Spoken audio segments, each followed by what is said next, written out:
فرشتوں کی توہین کرنا کیسا ہے؟ لوگ بات بات پر مختلف چٹکلوں میں فرشتوں کے تذکرے لے کر اس انداز سے لاتے ہیں، پھر ایک ہنسی کا ماحول بن جاتا ہے، تو ان کے بارے میں کیا حکم ہے؟ فرشتوں کے لیے قرآن مجید فرقان حمید میں فرمایا کہ عباد مکرمون،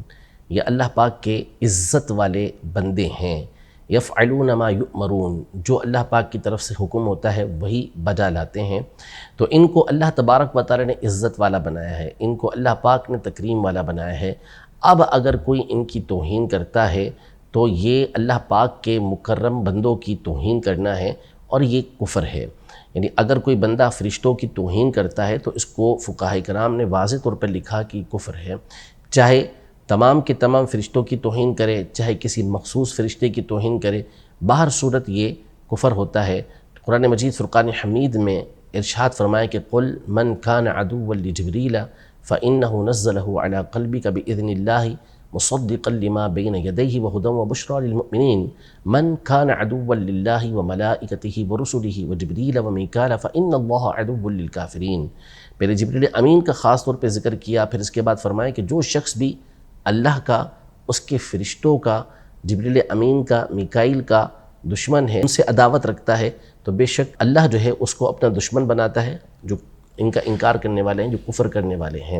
تو ان کی توہین کو اللہ تبارک و تعالی نے کافر قرار دیا کہ جو ان سے عداوت رکھیں، ان کے ساتھ بغض رکھیں۔ تو اب یہ جو اس طرح کے افراد ہوتے ہیں جو فرشتوں کی طرح طرح سے نعوذ باللہ توہین کر رہے ہوتے ہیں،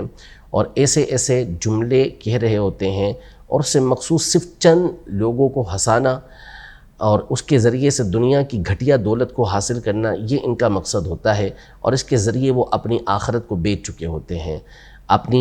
آخرت کو برباد کر چکے ہوتے ہیں۔ دنیا کی گھٹیا دولت کے بدلے انہوں نے اپنی آخرت کو بیچ دیا ہوتا ہے، اور ایسے لوگوں کے لیے قرآن مجید فرقان حمید میں کئی مقام پر اللہ پاک نے فرمایا کہ ان کے لیے دنیا میں رسوائی ہے اور آخرت میں دردناک عذاب ہے۔ اللہ پاک ہم سب کو فرشتوں کی توہین سے محفوظ رکھے۔ بہت سارے اس کے جملے استعمال ہوتے ہیں۔ امیر اہل سنت کی کتاب ہے